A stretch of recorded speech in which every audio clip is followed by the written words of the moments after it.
Let's talk to Noel Rock, Gael TD, youngest government TD, I believe. Noel, is that right? That's right indeed, Declan. Yeah, how are you? Yeah, I had to say that to you because it seems to be the prelim to introducing you to all interviews. Absolutely. Right? I like to remind people that, I'm not quite over the hill just yet. Yeah, very good. Anyway, thanks for joining us. Listen, you're bleeding very heavy here, aren't you? You say this Pat Hickey, the stand-down president of the Olympic Council of Ireland, should go permanently. What's the poor guy done? Well, that's a question that still needs to be answered. From my perspective, the reason why I'm saying this is quite simple. Last week or earlier this week, Minister Shane Ross went over, tried to get some basic answers from Pat Hickey in relation to a number of straightforward questions that have been emerging here over the course of the last week around the commercial arrangements within the Olympic Council of Ireland and around the governance of the Olympic Council of Ireland. All those questions were refused to be answered, and then when we tried to put an external person on their internal review, we were told we couldn't do that either. Now, as the Minister with responsibility for the oversight and spending within his department, some of which goes to the Olympic Council of Ireland, I believe that, Pat Hickey didn't act appropriately towards the Minister, and that therefore there's a clear case that it's time for him to do the right thing and to resign permanently. This has been an unprecedented dark week for, I suppose, sport in Ireland. It's the first time a sitting member of the International Olympic Committee from any country has been arrested during the Olympic Games. That's a very dubious distinction at best, and I believe that this all points in one direction, that it's time for Pat Hickey to step aside from the Olympic Council, irrespective of the criminal proceedings that are ongoing in Brazil, because they could well find him innocent. We don't know at this stage, obviously, and he's entitled to due process, of course. And when before has a government minister, as a Minister for Sport, wanted to find out about what goes on in the Olympic Council of Ireland? I'd say never. And here we have a situation in Rio where there's no criminal charges being substantiated yet. It's just we have arrested somebody and we're going to have a look and see if we charge them or not. We're looking for answers for something that could just blow over and there'd be nothing actually in it at all. Well, there are three charges that are being brought forward, but in terms of the questions that we had wanted answered for the last week, there are a number of straightforward questions. One, how did approximately 800 tickets fall into the hands of an unauthorised ticket reseller? Two, if those tickets were intended for Irish people and were already sold to Irish people, where are the customers? Where's the clamour? Where's the outcry? Yeah, where is there? Yeah, precisely. There haven't been any. I have been talking about this for the best part of a week and a half now, Declan, trying to get these answers, as has the Minister. We have not been able to get in touch with a single customer. Maybe there was no customer. Indeed, which would raise the spectre that if there were no customers pre-assigned for these tickets, therefore 800 tickets were in the hands of someone who was not authorised to sell tickets at the Rio Olympics due to previous implications of ticket touting and selling on the black market. And one can only kind of come to an inevitable conclusion then that they intended to sell them over there, even though they had no licence to do so, no right to do so, and no existing contract with the Olympic Council of Ireland. That's very serious. It's an offence in Brazil, but it's not in Ireland. We get ticket touting all the time. You're buying or selling tickets. There's corporate deals and all that sort of stuff. Successive governments have been very slow to even have a look at it. That's right, yeah, and in fact, Declan, it's one of the conditions if we're to host games in Euro 2020, the soccer tournament here, that we will have to bring in some form of ticket touting legislation to prevent above-cost selling of tickets. So that's why I've set down a private member's bill on this matter, building on legislation proposed by the now Minister Denis Naughton in 1998 and again in 2005. I think it's a worthwhile piece of legislation for customer and consumer protection for people who like to go to matches and like to go to concerts like myself. It's not right that people are being gouged or fleeced for multiples of the face value of the ticket. That's not how this is supposed to work, and that's why practically every sporting association has banned it within their own rules and regulations. But obviously, the Gardaí can't enforce that because it's not a law. It's just a regulation within an association like the FAI. So the FAI can, in theory, enforce it by confiscating the tickets, but that very rarely, if ever, happens. So it's clear that there's a law needed here.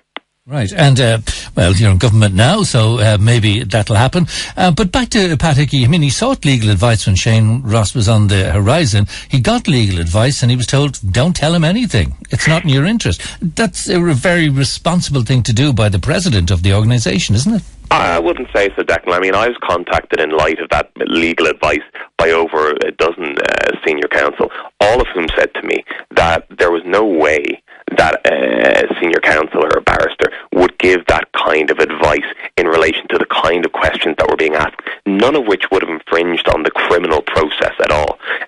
The reality is a lot of these questions were the kind of questions that I'm asking you right now. What's the nature of OCI's commercial relationship with Pro10? What's the nature of the relationship between Pro10 and THG, the non-authorised entity who was selling, or who was in possession of tickets, rather?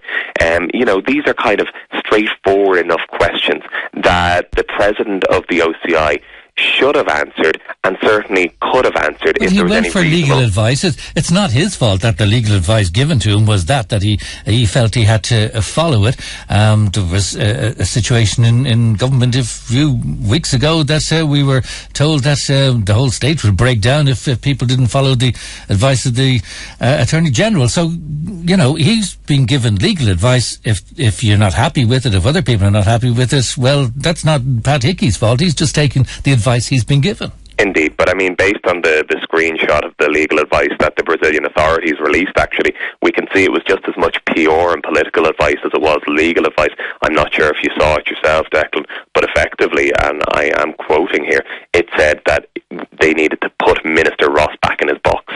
I mean, that's an extraordinary attitude to have towards a minister who is, after all, responsible for approximately 1/3 of the funding of the entity, and is answerable to the taxpayer, and is responsible to seek answers on behalf of the taxpayer, to put him back in his box. I mean, that's an outrageous attitude to have, and I can see, now why Minister Ross couldn't get the answers that he really should have gotten, and I can see now why this whole thing was kind of handled with the kind of attitude that it was. Don't we feel, I mean, a lot of people don't like Pat Hickey. They think he's comes over as entitled. He comes over as having a good time out of the whole thing of being president, and he goes first class, and he's one of these traditional blazers. So people sort of feel, you know what, I'd love to see him taken down a peg or two. However, there he is. He's over there. He's doing his job. He's woken up. He's brought out. There's a movie or a film of him being circulated around the world of him in his dressing gown, and he's carted off there to a hospital, but ultimately to custody.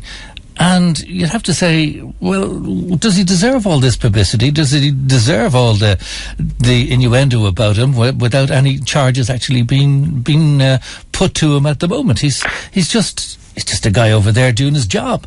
Well, yeah, and I mean, let's be clear about this. I don't want to pillory him necessarily, and certainly innocent until proven guilty always applies, and we'll wait and see the outcome of criminal proceedings. That's not my basis for calling for his resignation. My basis for calling for it is that he hasn't handled himself, I believe, in an appropriate way to date. I don't believe that we can have confidence about his ability to govern any further from here, and I think he has dragged the organisation into disrepute due to his inability to answer in an open and transparent fashion to the minister, to whom he is ultimately answerable in terms of 1/3 of his funding being received. But in terms of how the police treated this in Brazil and how the authorities treated this in Brazil, I'd say they've acted decisively with authority. It remains to be seen if their charges can be substantiated, obviously.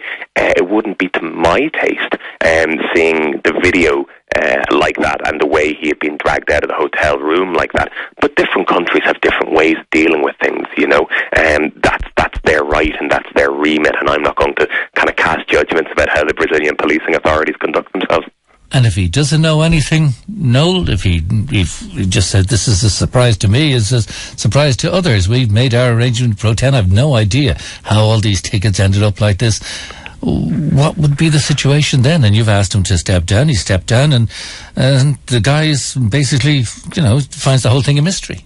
What then? Well, I mean, obviously the Brazilian authorities believe that they have reason to have arrested him on these matters and to have brought forward 3 charges, if you like. And they claim that there's communication by both phone and email that shows, what their alleging to be true. And it remains to be seen, I suppose, if that is the case.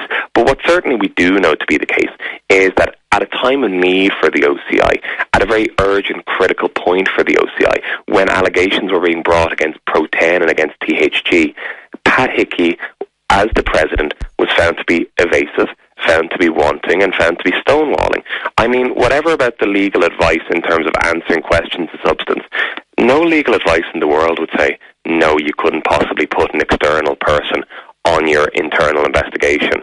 That would prejudice a criminal trial in a different jurisdiction in some way. I mean, that's barmy stuff. Similarly, the idea that he couldn't trust the minister with information and hiding behind the smoke screen of commercial sensitivity. I mean, that's just bizarre stuff as well. I mean, it's not as though the minister is going to set up a rival ticketing firm or a rival Olympic council to go against the OCI or anything like that. You know, the minister at the end of the day needs to get answers on behalf of the public interest and should always be trusted to put the public interest first, and I think that's what he's done here. Right, so finally, Noel Rock, should we not just wait for the whole due process? We will wait for the due process, and that's the criminal side of things. But in terms of the due process for the civil side of things, I absolutely believe that the OCI needs real leadership right now. It's going to go through a very turbulent time. There have been threats for its funding to be withheld going forward in the future, and quite simply, an interim or temporary president, or a president who has temporarily stepped aside, I mean, that's ludicrous. We can't be having that. We need firm leadership of this organisation now going forward, and therefore Pat Hickey's position is simply untenable, whatever the outcome of the criminal proceedings, and we all hope for the best there. All right. Noel Rock from Gael TD. Thanks, Noel. Good morning to you. Thanks a million, Declan. Good morning. Good to talk to you. Thank you. Okay, our number here, if you've anything to say about this, is 087 77 11 103.